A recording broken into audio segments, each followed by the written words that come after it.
Greetings and thank you to all of you for coming.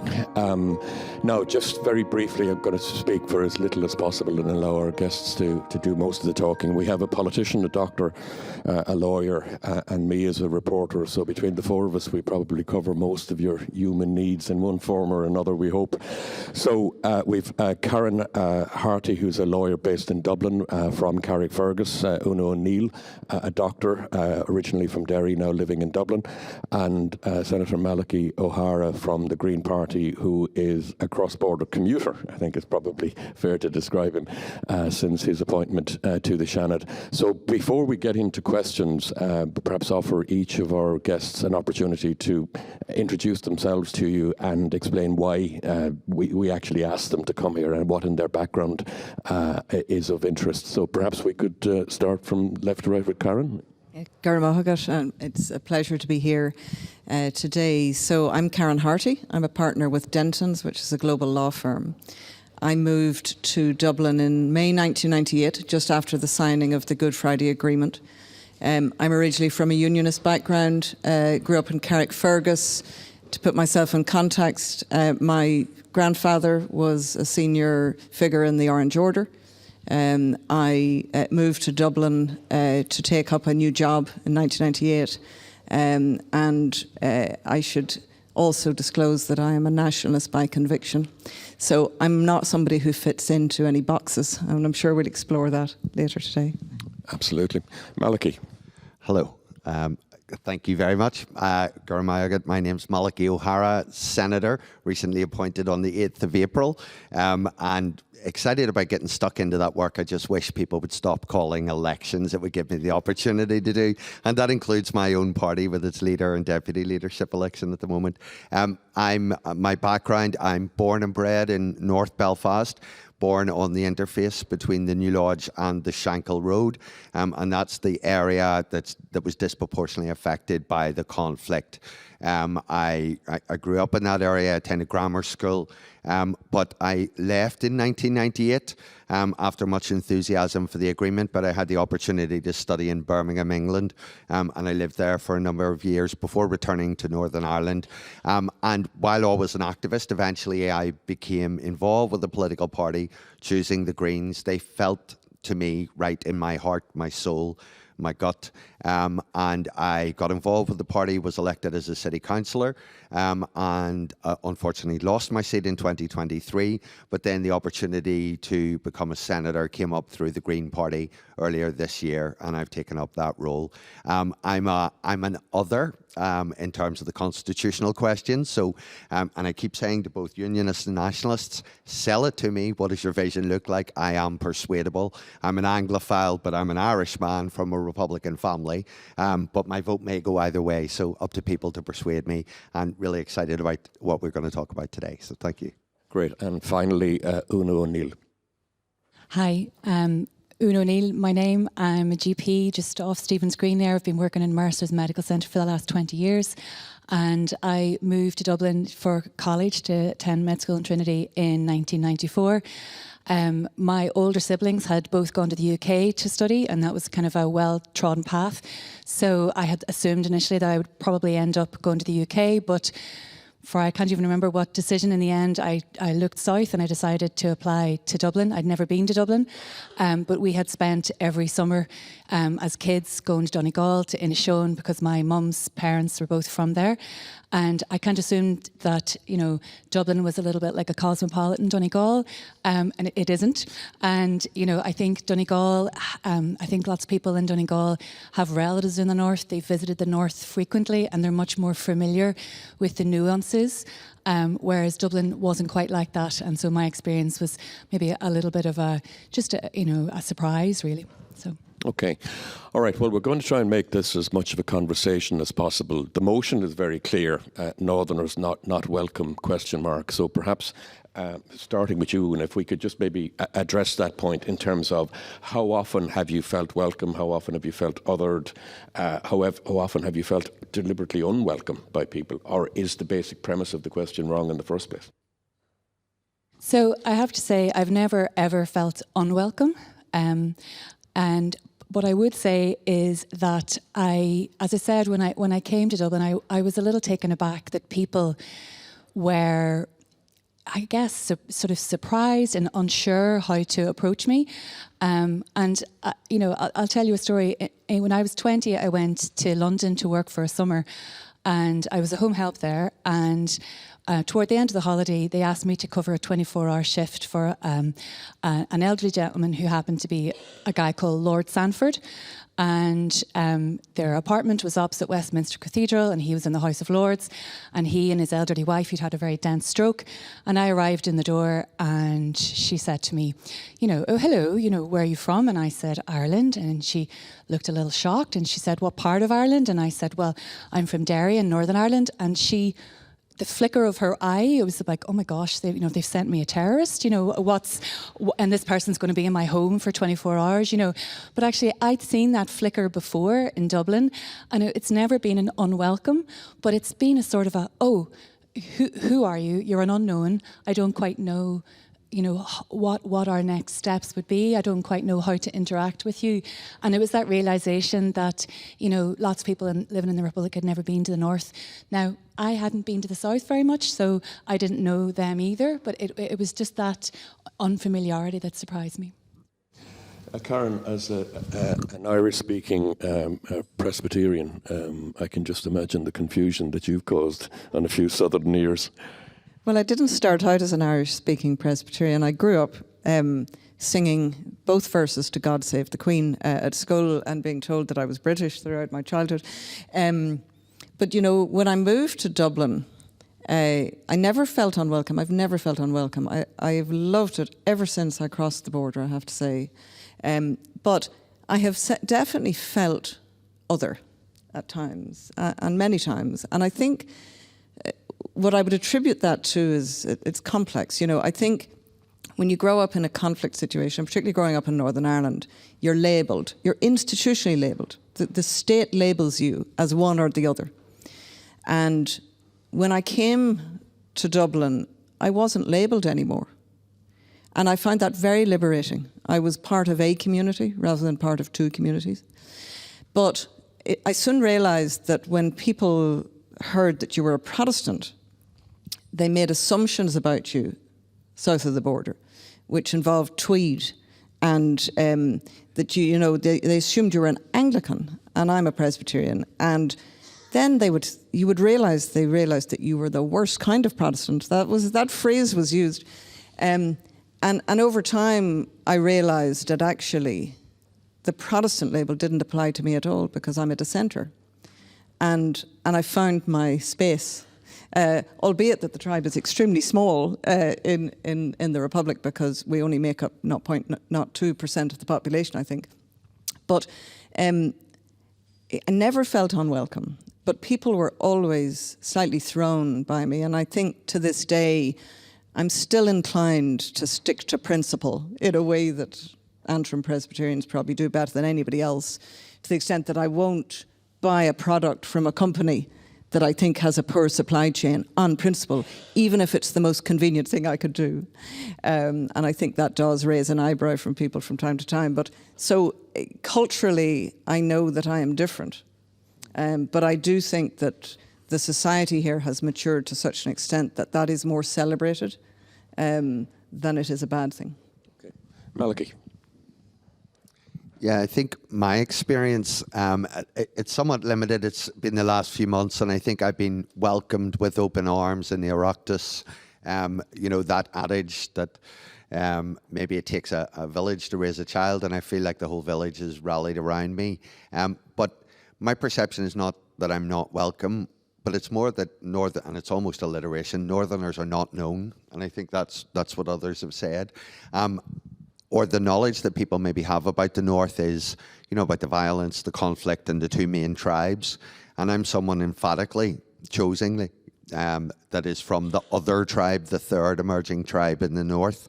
And I think people get a bit quizzical about that, or they don't understand it, or have that sort of that consciousness around the others in the North.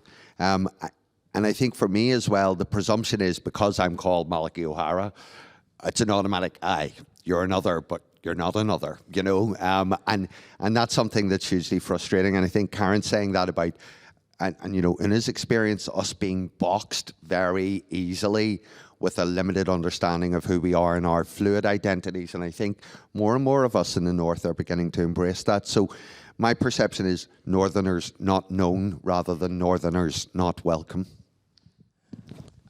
At what point does othering become an unwelcome act? I mean, I've had that in working in London, and there is a point at which it's ignorance, and there's a point at which it's rude. So, would the experience of all three of you, and perhaps maybe even sharing the experience of other Northerners who you know here, when you say not made unwelcome, is that you being generous? Let me put it that way. Well, I'm not famous for it, but no, in all seriousness, it's really complex. And I think we always have this desire to kind of be binary about these things. And I just think it's very complex. My nana used to always say, "Oh, for the gift that God would give us to see ourselves as others see us." And I'm a big believer in trying to get into the shoes of other people and how they see me. And people do make assumptions about you. So people wouldn't assume that a Presbyterian from County Antrim who grew up in my background would speak Irish. Well, I learned Irish as an adult because I felt ignorant, and I didn't like the fact that I was excluded from that part of Irish culture, and I've embraced it. And I now am blessed with 4 Gaeilge children who have beautiful Irish that I will never attain, I have to say. But are we being generous? Possibly a little bit. I mean, I have had experiences where I've been made understand that I don't quite make the club. That, Karyn, you might have learnt Irish and you might have lived here for the length of time you have, but you're not quite in the club, and that has been a feature, I suppose, if I was being honest, throughout my career, of not quite fitting in. And I've learned to embrace that and to see it as something that is just something that you have to process. You mentioned in an earlier conversation about accent. Yes. You might share. Yeah, well, those of you who are from the North in the audience would probably not quite be able to place me from my accent, and there's a reason for that. About 6 weeks after I moved into my new role in Dublin back in 1998, a colleague took me to the side and said, "Look, the American clients love you and the English clients love you, but I think the Irish clients are really struggling with your accent. I think you should change it." And at the time, I was a bit shocked, I have to say. He was like, "How do you just change your accent?" And I went back and I talked to my flatmate, and she said, "Well, just stand in front of a mirror and make it happen. What are you getting so angsty about?" And so I did. And I practiced going down at the end of my sentences instead of going up at the end of my sentences, the way I did when I was from Carrick. And, looking back at that experience, some people would find that a bit shocking now, that somebody would have done that, or that anybody would say to you, "You have to change how you speak to fit in here." I think that colleague did me a massive favour. I'll be honest, because I think I wouldn't have built relationships with Irish clients in the way that I ultimately was able to do if I had continued to maintain my Carrickfergus accent. Now, you might think that's a good thing, you might think it's a bad thing, but I'm at peace with it, is what I would say after all these years. It was something that I needed to adjust, and so I did. So now nobody can work me out, but I do have 2 children who say scone and 2 children who say scone. So I don't know what you make of that, but... But just before I go to Una, does the othering pass down a generation to your children? That's a very good question. I'm not sure I've thought about it. Does it? I think that it doesn't. And I think that's partly a generational thing, because I find that kids these days are incredibly open to difference. They are comfortable with difference in a way that we never were. And I think that puts us in very good stead, actually, as a society. But so I don't think it does pass down. Okay. Una, you were very funny in an earlier conversation about the experience in the clinic with pronunciations. You might share. Absolutely. Like Karyn, you know, my accent was a bit of an issue for me in a working environment especially. So, you know, I would have to, I often, on a regular basis, ask patients about their boils. And still, you know, even though everyone's used to Northerners, they would just look at me blankly, like, what are you talking about? Or would you like a towel? And, you know, they're just, so I have to say bowel and towel. And I find myself now, even at home, saying, you know, to the kids, you know, it's time to go now. And then I say, oh, no, it's not. It's time to go now. It's time to go. So I do find that I'm slipping. I often get asked, am I from Monaghan?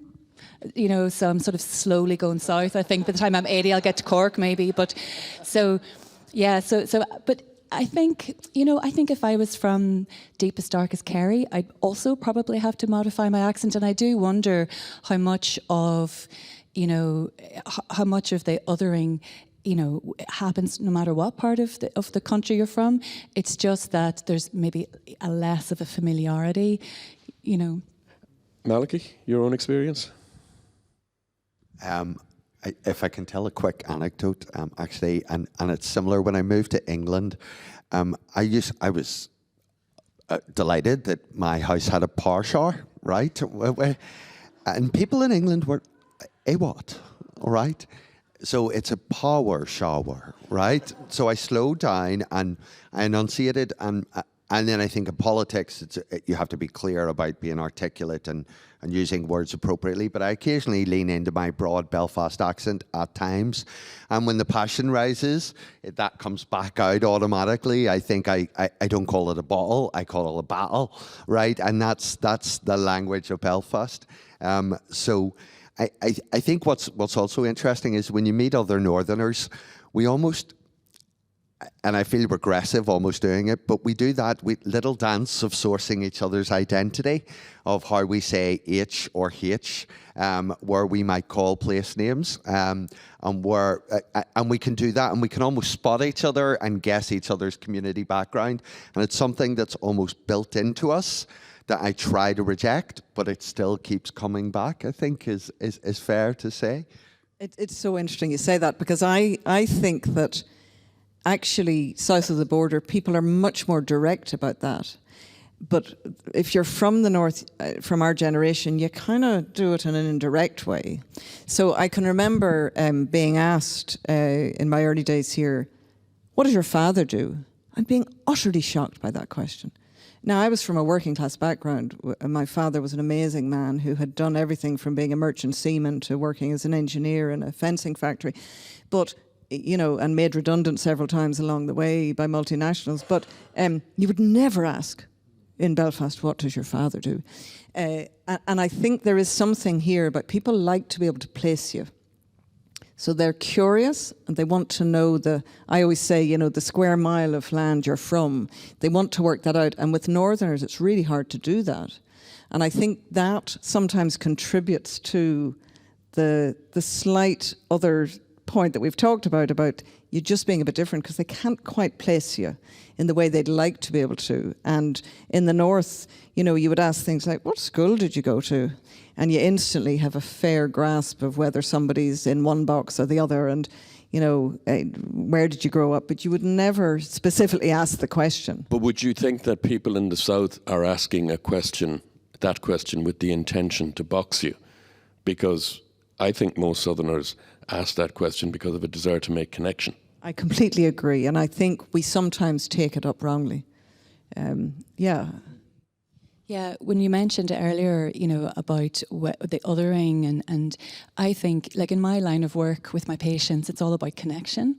And, you know, I often find, you know, I'll be discussing something with my husband who's from Kerry, and I'll say, "Oh, do you remember the Wombles? That TV program when we were kids?" And he'll just look at me blankly and go, "No, we didn't have BBC. I have no idea what you're talking about."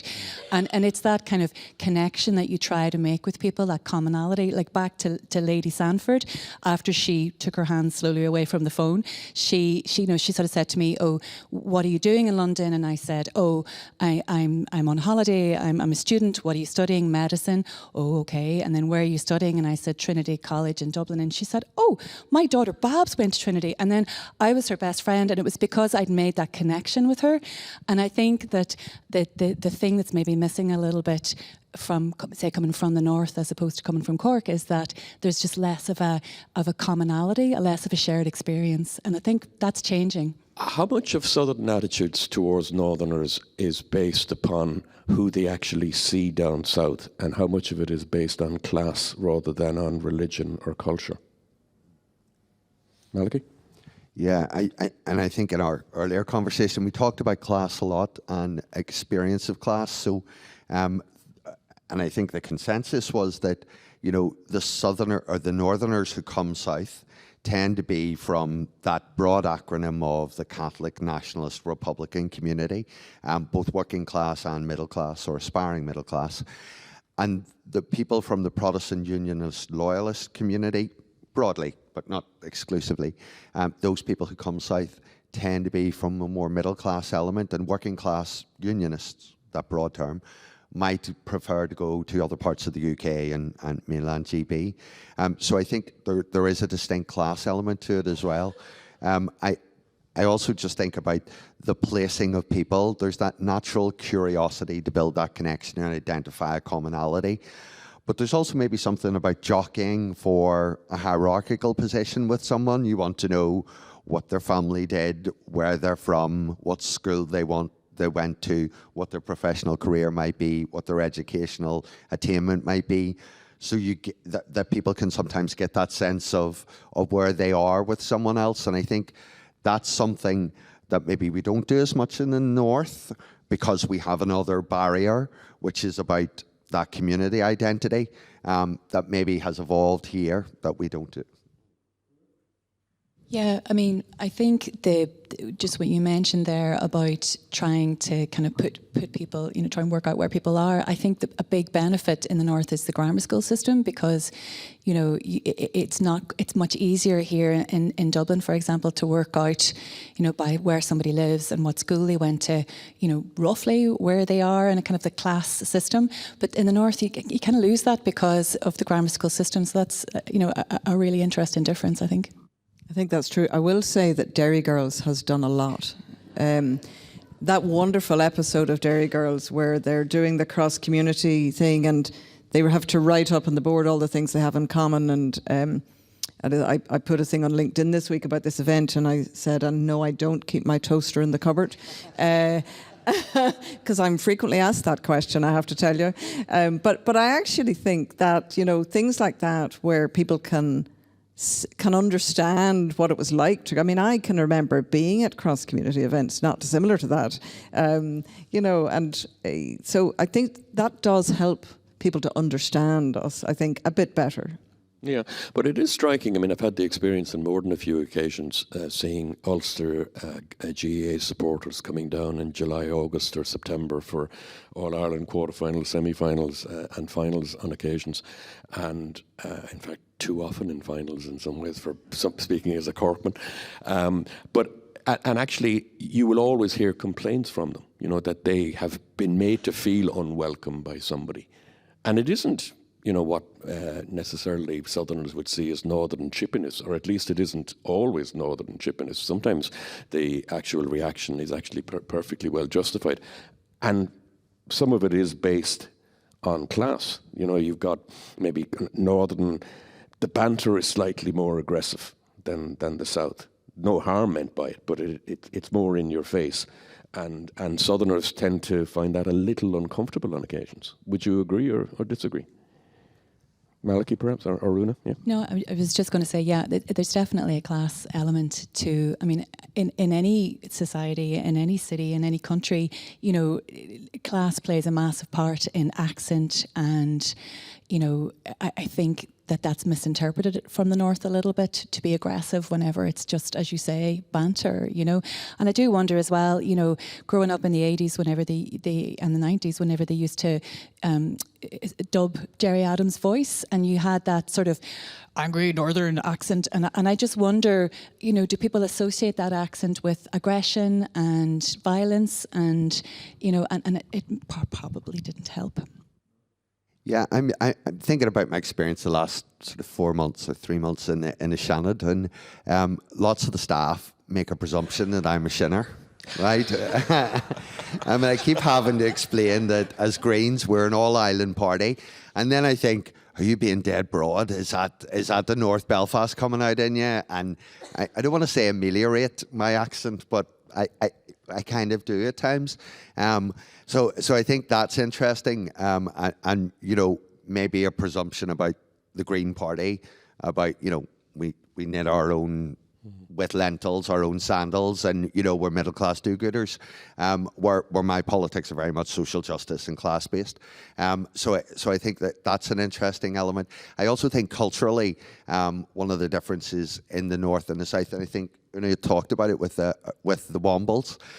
You know, we watch the BBC as our main news. Now, when we had a caravan in Warren Point, we had an aerial in the back of a black and white TV to pick up RTE. But my dad used that for the sport. You know, it wasn't really for the news or current affairs. It was for the GA. So I think there are huge cultural differences between the north and south in terms of our diet around culture. I know that's changing in a globalised context, but for us, maybe growing up, we watched the BBC, we watched Channel 4 when it came online, you know, where we didn't watch RTE. We read different papers. We read the Belfast Telegraph or the Daily Mirror, or hopefully not the Sun, where in the Republic there were different papers. So there's something around that is culturally very distinct. And, you know, part of humour is making culturally appropriate jokes, and sometimes they fall flat. So that's been my experience, and that's back to Northerners not known. So what's really interesting about that is there was very little BBC in my house because we were an ITV household. So there was ITV on the television and Downtown Radio on the radio. And the BBC was considered a bit posh, a bit middle class. So isn't it extraordinary that you think that we grew up within miles of each other, and our cultural experience even then was so different, you know? And I find that really interesting because my mother, who's still going strong, 81, never approved of BBC Two and Channel 4. She considered them to be inappropriate at most times. And us behaving badly in the house involved us switching on BBC Two when she wasn't in the house, and then desperately racing to turn it over again whenever she was coming back. So, but my husband, who's from Cork, didn't have those channels growing up, and, you know, so you're absolutely right. There are things that you have to learn, like Wondery Wagon or whatever it's called, and so on, that weren't part of our growing up.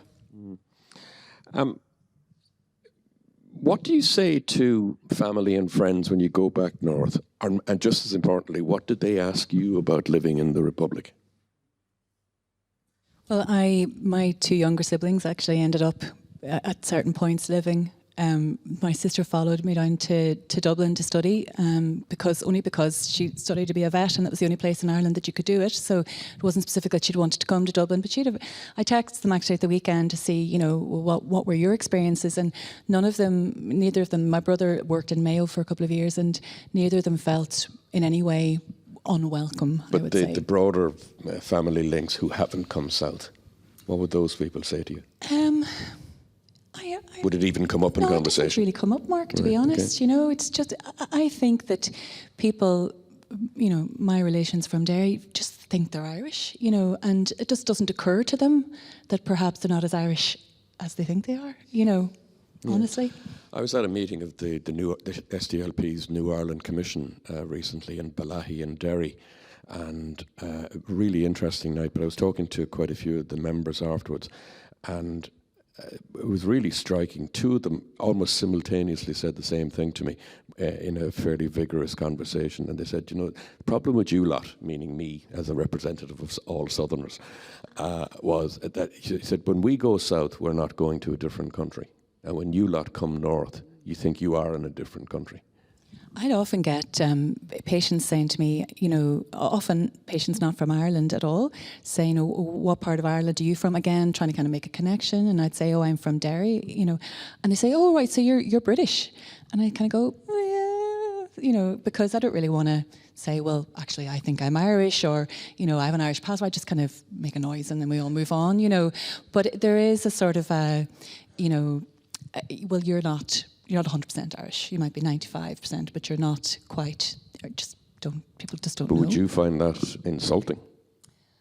Well, it's not how I see myself. But I mean, my first passport was actually a British passport because I needed to travel, and I was 18 and it was cheaper actually, and that's why. And it was all a very pragmatic reason, and I didn't feel like I was in some way a traitor. It was a travel document. It was just a travel document. It's just what I could get. Yeah. And I know I have an Irish passport, but, so I'm not offended by it, but I do think that, like, when a patient says it to me, it's a little bit presumptuous, perhaps, but I know they don't mean harm by it. So, I just move on.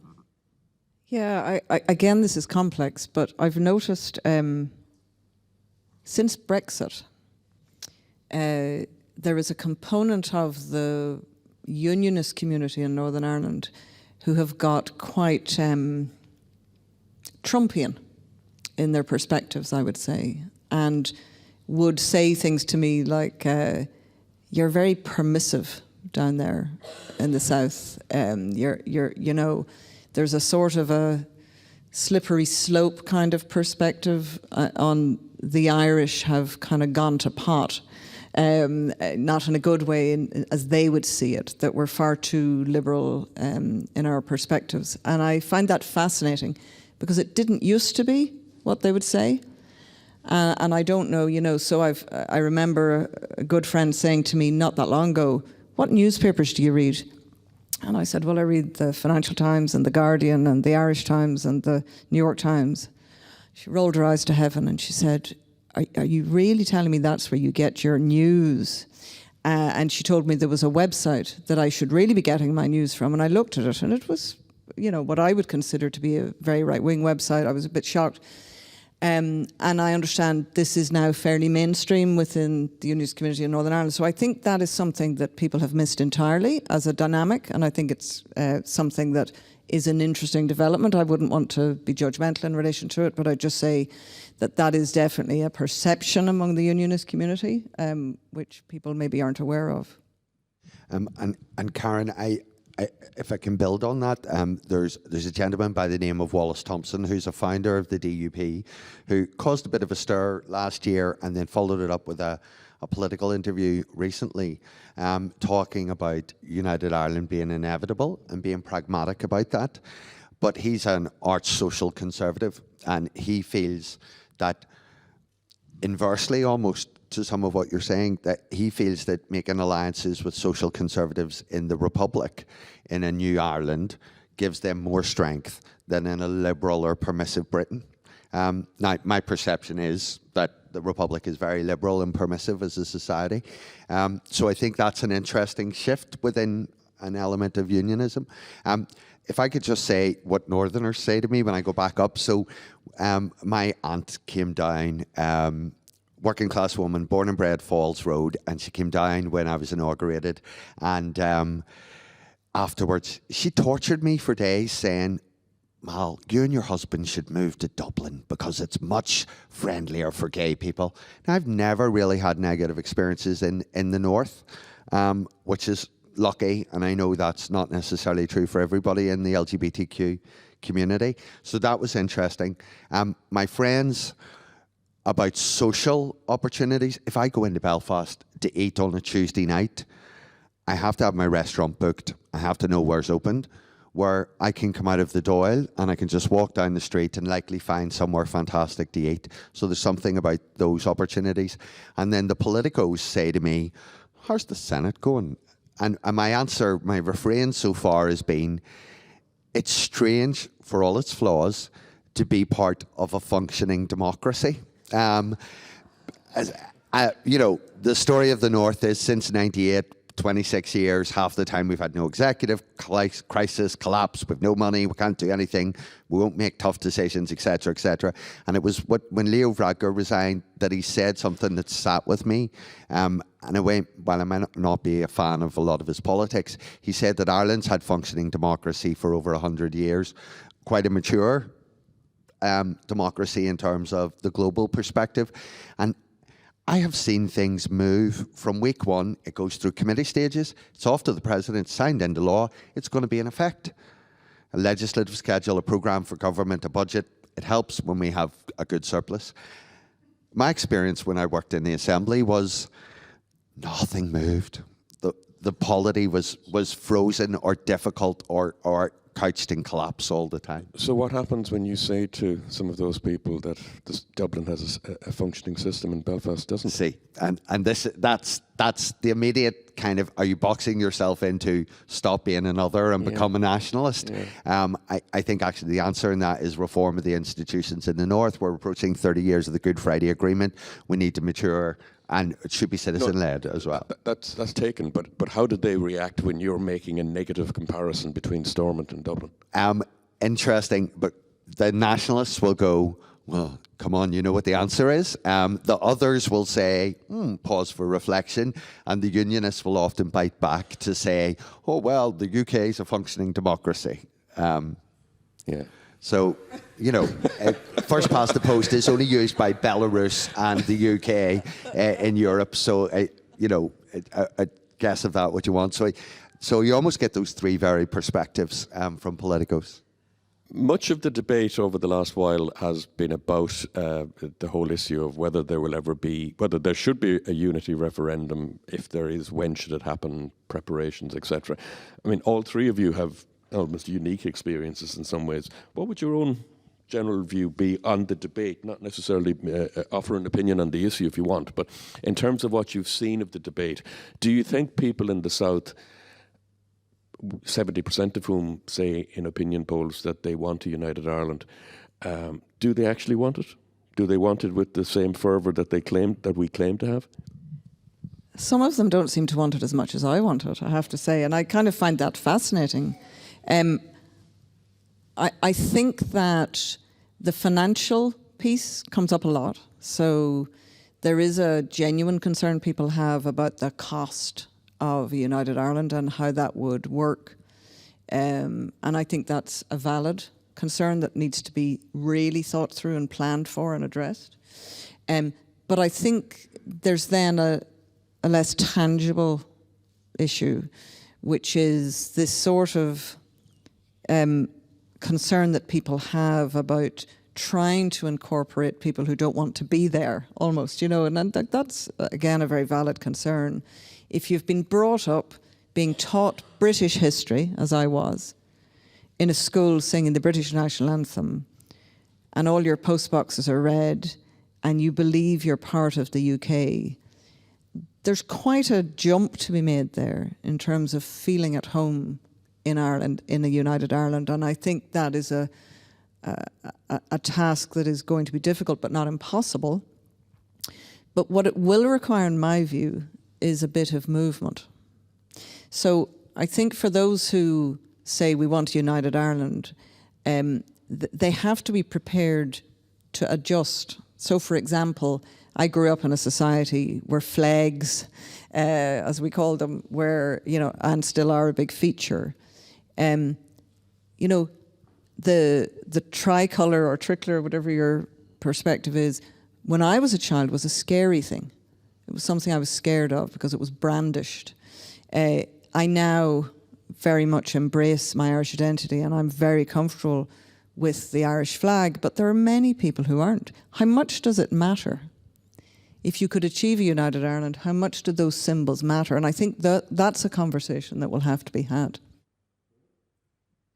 For me, it all boils down to connection, and it's interesting, Mal, what you said about the DUP. I mean, I don't making forging kind of links with their sort of like-minded sort of social policy colleagues in the south. I mean, that's not where I come from socially, social policy wise. However, I think that it's all about relationships and links, and Mal is down in the Senate, so you have that sort of Green Party all island representation, and I think that's what needs to happen. I mean, unionists in the north need to feel represented in some way, so I don't know whether that means involving sort of unionists within the Oireachtas in some form, because if you feel that you're not being seen, like what we talked about coming down, and not known, then you don't feel welcome. And just like I don't particularly like being told I'm British, I doubt there's a unionist in the north who will want to be told, well, now you're Irish. So, it's the same, just in a reverse. But analysing the Southerners that work with, meet, live near, what sense do you think they have about a United Ireland debate? Is it one that they want to have, or is it one that they want to have like St. Augustine someday, but not now? Yeah, interestingly, Mark, I've never actually asked, and I think that might be because I'm from the north and people might feel a bit scared to have that conversation with me. And maybe that's only my perception. But I think that my feeling is that intellectually Southerners like the idea that it's physically in all Ireland, and then therefore politically that's what I feel. But I think if you said to them, well, in Germany, whenever they reunified, the West Germans had to pay X amount extra in tax, I suspect that you may have a drop off in numbers of people interested in a United Ireland. Then I suspect when it comes down to the nitty gritty practicalities, no, I don't know. Okay, Mal? Yeah, and I agree with my colleagues on the panel. I think in the South there's this kind of romanticised, nostalgic, wouldn't United Ireland be lovely? Now, 2 million rambunctious, fractured Northerners with our post-generational trauma, our endemic poverty, suddenly land into the state. That's a reality that really hasn't been grappled with. And I think, for all the romantic talk about it, we really need to have a rational, long conversation about what a United Ireland might look like. I'm a fan of citizens' assemblies, I think, in terms of what they did with marriage and abortion, presidential rights. It provoked a societal discourse, and we cannot repeat the mistake of Brexit. Brexit, for the 17.4 million people who voted for it, Brexit meant 17.4 million different things, because each of them had a unique perspective, because we never really understood exactly what Brexit meant. And then we saw the trauma of that over the best part of a decade. And in the north, that led to political instability, no institutions for 5 out of 7 years, fractured community relations, some interface violence, and all of those challenges. So I think for Southerners, there needs to be that wider societal debate. But I think in the north, I would encourage my unionist friends, you need to engage with this debate, because I can only act as an undefined other on the constitutional question to try and be as fair an arbiter as possible in the conversation. But the people best placed to be to argue for unionism are unionists, not me. But on that point, I mean, we were talking to a lot of people in the north this week for a piece we're publishing on Saturday. And we'll go to questions shortly, by the way, so perhaps a couple of you might think of what you'd like to ask. But why would somebody from a unionist background who doesn't want to have the outcome engage in the conversation? If you're a unionist and a strong unionist, and if you want Northern Ireland to remain as part of the United Kingdom, the argument is from that quarter is that they are conceding some ground by conceding the premise of the question. And that is a fair point, but I would say cover your bases. Because if the ground moves and you haven't engaged in the conversation, you're coming from far behind. So pragmatic unionists should engage with the conversation, because if they don't, something may evolve or take shape. Now, the other thing I would back to nationalists is in 1998, nationalism scored 42% of the vote. Last week, nationalism scored 42% of the vote. The people who grew with the others. my political identity. And unionism dropped and has been below a majority for a long time. In 1998, the party with the biggest vote in the north was the SDLP. So we've already had the genie out of the bottle where a nationalist party won the popular vote. We've had a nationalist first minister or a Republican first minister since May 2022.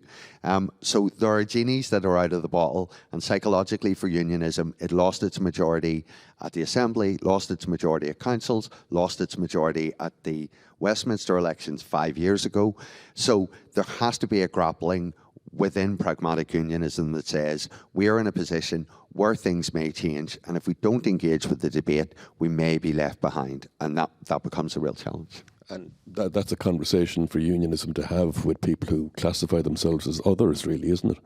I think it is, and I suppose I'd make two observations about that. One is that I actually hear a conversation going on in the unionist community in Northern Ireland, which is, I think, resigned now largely to the fact that it's only a matter of time. And I think that's interesting because that's a shift. I think the second thing, though, is I have always been a massive supporter of the Good Friday Agreement, but it is inherent in the Good Friday Agreement that it brings the poles together, and the middle ground isn't really catered for in the Good Friday Agreement. And I think the challenge that Northern Ireland faces at the moment politically is that there's nothing in the Good Friday Agreement to allow for the middle ground, that on my reading of it. And nobody wants to be the person to suggest renegotiating the Good Friday Agreement, but it seems to me that's probably going to have to happen at some stage. And another thing that's tied into that, which I think is something that will have to be addressed, is that Northern Ireland economically is not functioning. So something like 68% of the economy is public sector employment in Northern Ireland. That's obviously very different to the economy here. That again is something that needs to be thought about. That's a byproduct of the peace process, but it's also something that will cause barriers potentially. So that's going to need to be considered. I mean, I would agree with both Mal and Karyn. I think we were very aware growing up that Northern Ireland is a numbers game, and there was a sort of an almost a joke, like the more babies you have, the sooner we get to majority, and it was a bit tongue in cheek, but actually there was a degree of truth to it, and I suspect that like as you're talking about, Karyn, the unionists are looking at the numbers now, and they're sort of saying, well, we don't necessarily hold the balance of decision-making power over the next 10, 20 years, so you would hope that there might be some engagement even just based on the numbers. But they're also still sending their babies to college in the UK who don't come back. And, when I went to Queen's, I was criticised for staying in Northern Ireland because it was expected that I would go away. And I was invited back to my old school to do the prize giving there a few years ago, and I interviewed the sixth years as to where they were going to college, and almost to a person they were going to the UK. So the unionist community sends away its talent and then can't understand why its numbers are dropping. But just from a southern audience point of view, just explain that point. Why were you criticised for not going to British universities? Well, I was told. And why would so many people coming from a Protestant background do that? I was told that Queen's would be a cold house for a Protestant, and it's fair to say there was something in that in terms of my experience, although I got a great degree, but it wasn't the most comfortable place to go to college at the time, from my perspective. That has changed immensely, and Professor Ian Greer, who's in charge of Queen's now, has done a huge amount of work to really change that.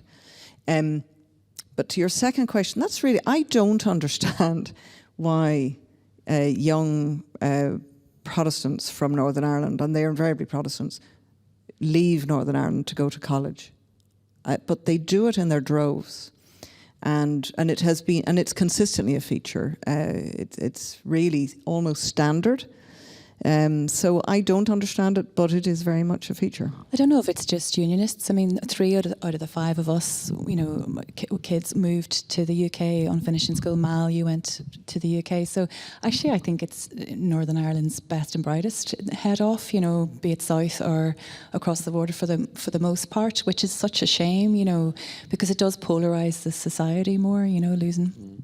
We did a piece with Northern students in third level recently for our weekend magazine, and it was quite striking, both the piece and the reaction to it.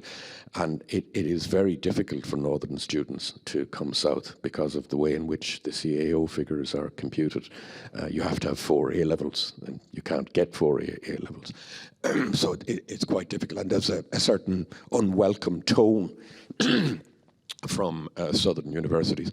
And then you see, in contrast, there's a distinct uptick in the number of southern students going to Belfast, to such an extent that it's actually now beginning to become a bit of a problem from the point of view of access for northern students.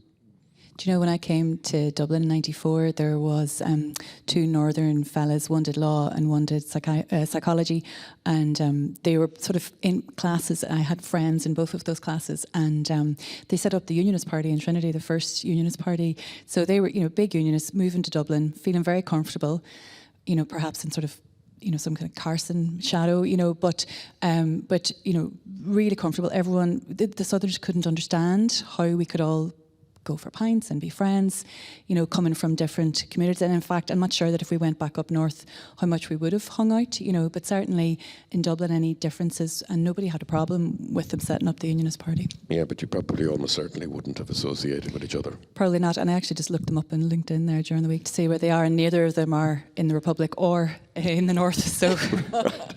Okay, let's go to questions if we have 1 or 2 people who want to contribute.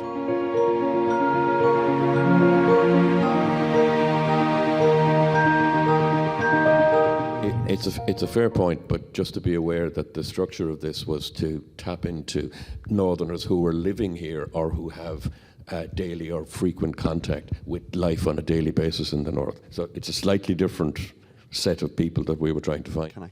Absolutely, please. I just want to respond to a point that was made earlier. I don't think we picked up on too much, but about the size of the public sector in the North, and the point that, was it Mary? Sorry, did I? Lady there from County Down, about I live in North Belfast. I live in a working class part of it, but the Upper Antrim Road around the castle and the zoo, very well-to-do middle-class Catholics who have very well-paid civil service jobs or public sector jobs, and if part of the argument about a United Ireland is cutting away large swathes of that public sector, you might see a bit of a change in some people's opinions. And the other thing, Andy, just on your point is, and I keep saying this to my unionist friends, who is selling me a version of the union, because I'm open, that is about the Chartists, the suffragettes, about the Labour tradition, about the NHS, about radical, liberal, progressive UK, when instead unionism, all 4 parties of unionism are selling me a version that is, I am a subject of an unelected king and I must fawn to that outdated mode of democracy. Nobody is selling me a different version of it, where I think nationalism broadly has more acutely aligned itself on issues of social justice, and is selling me a version of a republic that is a modern liberal democracy and potentially like a northern Scandinavian model or a northern European model of a small nation state that is liberal, has a good welfare state, the gap between the rich and the poorest is reduced. They're selling me a version of that, but unionism's not, so persuade me. And I would also add that I have to say nobody asked me whenever I was asked to take part in this what my political stance was. And perhaps people might be a bit surprised, given my background, that I am a nationalist. So it's possible that maybe part of the thinking was that I would give that perspective, and I'm terribly sorry to disappoint everybody that I can't.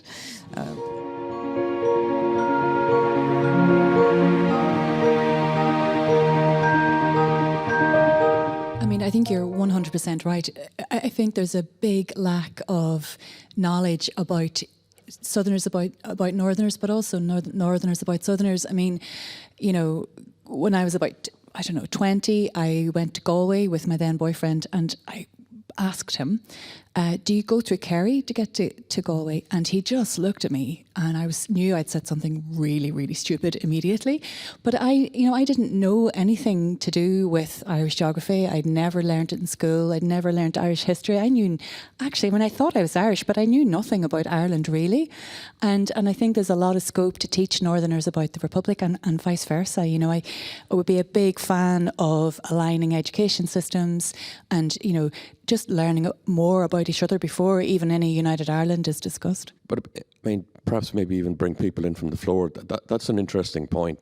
And if you look, we're 25 years after the Good Friday Agreement. And if you look at the traffic on the M1, and if you exclude the southbound northern traffic going to Dublin Airport and to IKEA, right? I've made this point before, and one or two people didn't like it. But if you exclude that traffic and then ask yourself what's left in terms of there being real engagement. Southern traffic going north, okay, it's going to the Titanic Quarter, it's going to the Glens of Antrim, it's going to the Causeway. Again, what other parts of Northern Ireland are Southerners seeing? And if you exclude the traffic along the border, the 5-10 mile commuting traffic from Louth all the way to Donegal, you know, the level of engagement north and south is still pretty woeful. I covered all of the Drumcree years, and I remember the year of the Quins, children being killed. I was working for the Examiner in Cork at the time, and we did a 2-page long magazine read on it. And I was back down in Cork in my home pub in North Cork, and it was like Livingston had returned from Africa. You know, I mean, they saw this place as just being incredibly foreign, and didn't understand the basic rules of the game.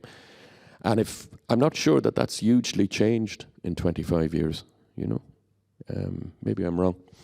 No, I don't think you're wrong. The one thing I will say to you, though, is something that's much misunderstood about Northern Unionists is the disdain they have for the English football team. And I can tell you that I haven't spoken to my mother this morning, but she'll be rolling her eyes saying, we'll never hear the end of it. So I don't know if that gives you any comfort as to... Mal? I'm an Anglophile. I went to Birmingham in 1998. My first boyfriend was an RAF reservist part-time at a time when he would have been kicked out of the army, should that have been the kind of don't ask, don't tell before the European judgment in the early noughties. So I'm an Anglophile, and same conversation in my family WhatsApp group last night. Oh, we'll never hear the end of it. Oh, it's coming home. I prefer Vindaloo. I think it's the best English football song. But I'm quietly supporting England. Now, I don't know whether I want them to win. I think I'm happy for them to get to the final. And I have a lot of time and respect for Gareth Southgate. And I think England have a better squad. Spain have been on better form anyway. But and my challenge to my siblings is, if you don't want to hear about it, don't consume the media. You know, change your media and hear something else. But I think English jingoism is going to ramp up the next few days, and it'll be quite intolerable. So, yeah. Mm. You know? No. I remember I was London editor in a previous life for the Irish Times, and I was asked to go to an Ireland-England Wembley International late. So couldn't get a ticket. So ended up getting, I think, the last ticket that was available on the in the English supporters camp. And Ireland scored after 15 or 20 minutes. Can't remember who scored. And I stood up to cheer, and then I realised where I was, and I kind of half froze. At which point, everybody around me realised what had happened and exactly what thought was going through my head. At which point, they laughed and made me look very foolish. So, I mean, those kind of things are always interesting in terms of identity. And, you know, it's striking growing up. I remember in Cork when, you know, talking to old farmers in Cork in the 70s and 80s, and they'd still talk about the English rugby team coming in 72, you know, and the deep impact that made on a whole generation of people. You know, the Scots wouldn't come, the Welsh wouldn't come, the French wouldn't come, but the English came. And, you know, we do exaggerate our differences in some ways. I remember in 2011 when in advance of the Queen coming, and I was based in London, and the embassy was doing some events with royals to almost sensitise the paddies to be in the presence of royalty. It was kind of funny in many ways. But Prince Charles at the time and his wife, the Duchess, came, and terribly proper, and they were supposed to stay for an hour, and the courtiers were being terribly courtish, and they separated and were meeting people, and the courtiers walked in front of the Duchess and said, "Make way for the Duchess," at which point every Irish person in the room turned around and laughed. And there was this 10 seconds of horrified silence on the part of diplomats everywhere, wondering what was going to happen next, at which point Prince Charles and the Duchess roared laughing, and they stayed for nearly 5 hours, So we do have that opportunity to make connections, and we've had a horrible decade, with a lot of unnecessary damage done. And one can hope that perhaps we're on the other side of it with some goodwill on everybody's part.